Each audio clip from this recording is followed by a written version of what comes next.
Hi everyone.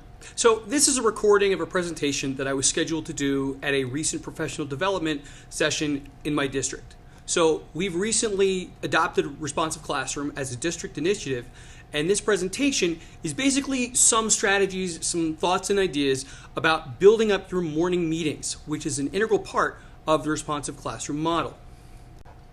So just a little bit about me first. So I've been a classroom teacher at Community Park School in Princeton, New Jersey for 20 years, and my responsive classroom training began shortly after I was hired. I've attended all 3 levels of workshops, and responsive classroom has really been an integral part of my teaching for a long time. So what you're going to see in this presentation is some of what I've learned in these workshops, but also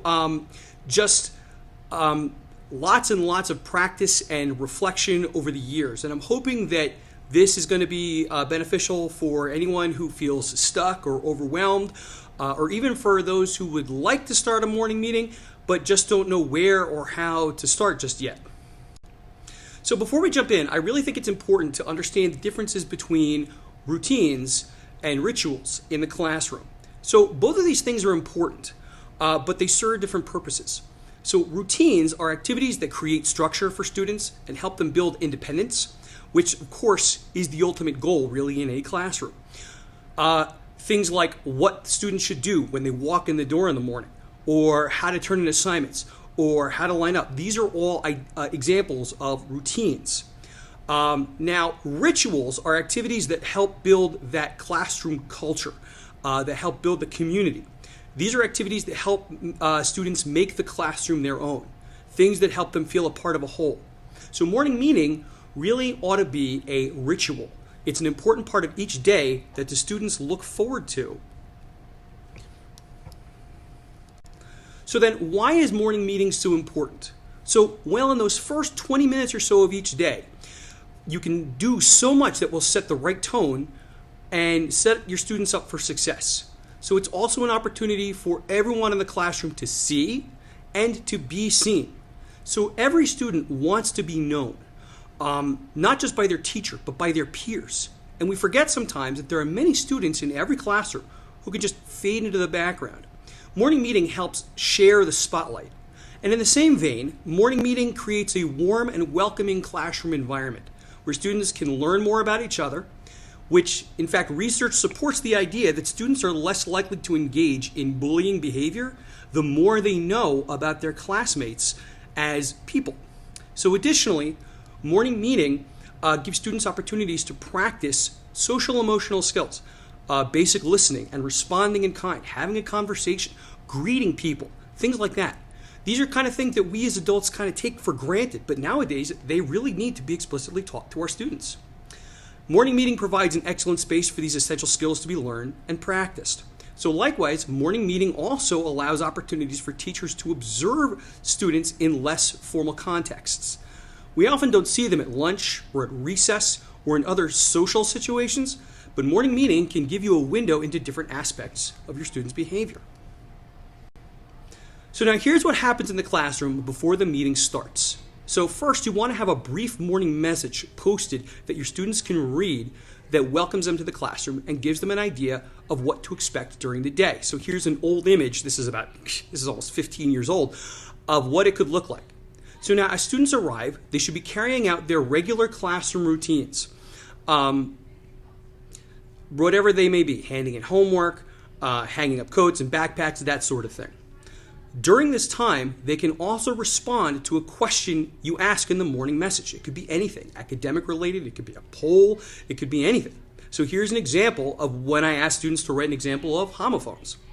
So this could even be used to drive discussion during share, but we'll get to that. So as close as you can to the actual start of the day, so like at 8:25 here at Community Park, you give a signal that everyone comes to morning meeting. So now just to review, morning meeting has 4 basic components, and here's a brief overview, and then I'll go into more detail about each one. So when students come to the meeting area, the first thing we do is a greeting. It could be a whole group greeting, an individual greeting, something in the middle, And then after the greeting is a short group activity, a game, a song, or a chant, or some kind of team building challenge, something that the students undertake together. After this comes a share. And again, this can be individual or can be whole group. And finally, the final component of morning meeting is news and announcements. This is where you review what students can expect for the day. You can review your goals and expectations and whatever. Now, all of this should be done in about 20 minutes.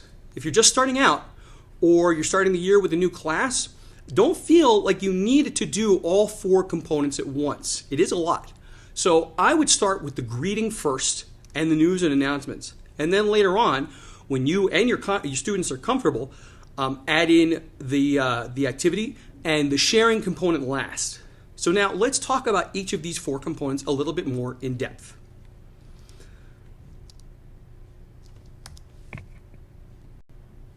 So let's start with the greeting. So why is greeting important? So first, the idea that students will feel more comfortable, that they know that they are seen. So greeting is a formal way to make sure everyone is seeing everybody else and is seen by everyone else. So we sit in a circle so that everyone can see each other and be seen by everyone. So one thing that's also important to note is that greeting, and really all of morning meeting, is for everyone in the classroom. Students, of course, but also teachers, aides, and even if there's a guest in the classroom, a guest presenter, even a parent, they should join as well. So finally, you're going to hear me say this a lot, is that your expectations for greetings should be made explicit and be sure to hold students to them. Greetings, however they occur, should be cordial, they should be polite, and also genuine. Make sure students are giving eye contact and waiting for the person they are greeting to respond to them. So many times, students are going to be defensive at first. Make sure that they know what is expected and don't be afraid to have them try something again. With consistent feedback and application of expectations, they will understand. So now there are lots of ways to actually do greetings in morning meeting. And changing things up from time to time helps things from getting stale and keeps kids from just going through the motions. You don't want this ritual to become just a routine. So you can choose to do individual greetings where one student greets another student. And I've used some variety in this as well. You can change this up. So there's a skip 3 greeting where each student greets the third person to their left and so on. There's also a version of this one called the baseball greeting, where where a student can hit a single and they greet the person right next to them, or they hit a double and they greet the second person, triple, the third person, home run, and the fourth person. You just go around the circle that way. Another one is the snowball, where students write their names on a piece of paper, they crumple it up, toss it into a circle, and then in turn, each student picks up a piece of paper, finds out the name of the person of that's written on the paper and greet that person. So now you can also perform greetings as an entire group. So you can do a greeting chant or a song. One of my personal favorites is called Cold Wind Blows. So in this one, you name a category. People who are wearing stripes, or anyone whose birthday is in the winter. And those people gather in the center of the circle and they greet each other. This can also be used as kind of an informal share. So now, in addition to the format of the greeting, you can teach variations on how the students greet each other. Again, the clearer your expectations are, the smoother this will go. So here are some greetings that I've used in my classrooms. So in addition to the standard handshake, high five, fist bump, so I've also taught students something called the butterfly greeting, where instead of touching palms, you touch the back of the hands, you turn your thumbs down, and you kind of turn your hands out, and you wave at each other. That's kind of what it looks like. That's called the butterfly greeting. So there's also the lumberjack greeting, where when you extend your hands, you curl your fingers in, your thumb is up, and you kind of hook your fingers together, you grab your thumbs, and you move them back and forth like a 2-person saw. That's called the lumberjack greeting. Kind of looks like that.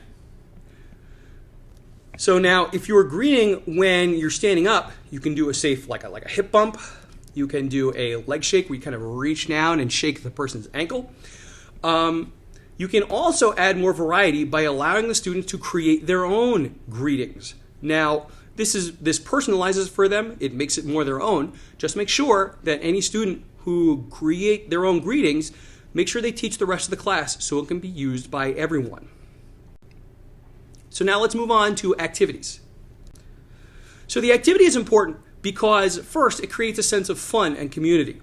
It allows students to practice those social skills in a somewhat controlled environment. And additionally, some activities can be used to practice academic skills. And since activities can practice both social and academic skills, it also gives you, the teacher, an opportunity to conduct some informal observations. So here are just a few of the activities that I've done with my students over the years. So if we were all together, we could do some of these in person, but I guess that's going to have to wait for another time. So one activity that I've enjoyed doing with my students is called group juggling. So basically you can see here a ball gets tossed across the circle, and the students have to remember who they tossed the ball to and who they got the ball from. And then as they get more comfortable with it, you start introducing more balls. Like that. So another fun activity is called foot pass. Basically, students have to pass a ball around the circle using only their feet. So here's what foot pass looks like. Over this. That doesn't help. You got that? Good job, Blaze. You got this. So now, sometimes you run an activity multiple times in a row over a few days so they can practice. So one activity that requires actually a lot of practice and a lot of repetition is something called Tricky Bear. This game involves a chant and passing cups around the circle. So it looks kind of like this. On a Sunday. Monday, Tuesday, Wednesday, Thursday, Friday, Saturday night. Beware of the scare of the tricky bear on any day or night. So that's Tricky Bear. So songs and chants are also really fun to do with your class. Two that I've really enjoyed are called Black Socks and another one called Pop. So these songs and chants, really anything from like Sharon, Lois, and Bram or 16 songs kids love to sing, these are all really good places to get songs and chants that kids can do together.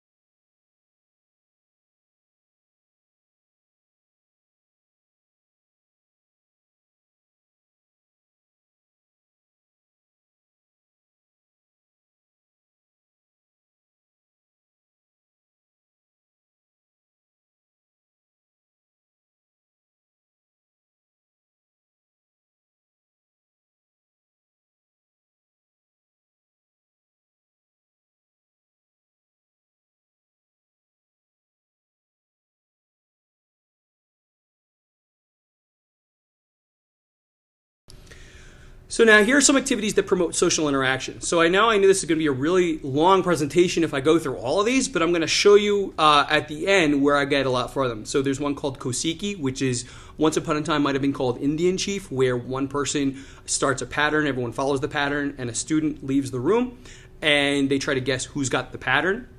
Do you want to buy a duck? Basically, you turn to someone and you ask them, do they want to buy a duck? And they ask you, a what? And you say, a duck. And then they turn to the next person and say, do you want to buy a duck? And they say, a what? And the person turns to you and say, a what? And it keeps going around like that. A Rooster-Shah, Zip Zap Pop, My Great Aunt Minerva. These are all games that you can find in 99 morning meeting greetings and activities books. And I'll show you where to find that at the end of the presentation. So here are some activities that practice academic skills. Again, I'm basically just going to zip through these right now. So there's Pica Ferme Nada. Now, if you've ever played Wordle, Pica Ferme Nada is basically Wordle with numbers. You could even do Wordle as a group activity. Fuzz Buzz is a game where students just sort of count around the circle, and you can pick a number that they have that there's like 4. And every multiple of 4, instead of saying that number, they say fuzz or buzz. And you can say, A multiple of 6, so 4 and 6 would be, a multiple of 6 would be buzz. And so if there's a multiple of 4 and 6, that would be fuzz buzz. So there's syllable symphony, where you take a word that has multiple syllables, you break it up into syllables, and then one person leaves the room. You pick a well-known song, you break the song into syllables, and then everybody sings the song on one of those syllables, and then a person tries to figure out what word you're actually saying. So then there's another game. I just sort of gave it a name. I called it Emphasis, but I don't really know if it actually has a name. This is a pretty recent one that I did with my students. Basically, you start with a sentence like, I told her I didn't have their money. But then what you do is students practice reading that sentence, but put emphasis on different words and talk about how the meaning changes. So for example, you could say, I told her I didn't have their money. You could say, I told her I didn't have their money, and discuss how the meaning of the sentence changes depending on what word gets emphasized. This is also great practice for teaching students how to read with expression.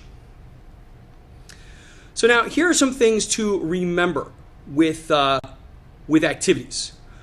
First, these activities should be fun and engaging for everyone. So watch out for activities where one student can dominate, or a small group of students can dominate.